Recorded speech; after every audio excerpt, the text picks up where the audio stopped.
একটা লোক র্যাপ করে তারা যাকে র্যাপ করছে তার বাবা মা একটা লয়ার ধরে তার ন্যায় বিচার পাওয়ার জন্য, আর যে র্যাপ করছে সেও লয়ার ধরছে তাকে খালাস করার জন্য।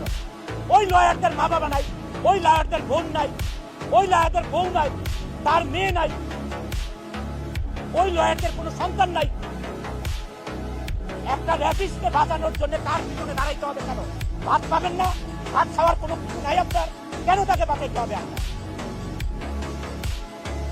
ওই লয়ারদের প্রতি আমি বলছি কেন আপনার কাছে বাঁচাইতে হবে? আপনি তো জানেনই সে র্যাপ করেছে, তাহলে তাকে কেন আপনার বাঁচাইতে হবে? শুধু টাকার জন্য। এই টাকা না কামাইয়া আপনার সংসার আরো ভালো চলবে, পবিত্রতার সহিত চলবে, আপনার ছেলে মেয়েরা ভালো থাকবে, সুশিক্ষিত হবে,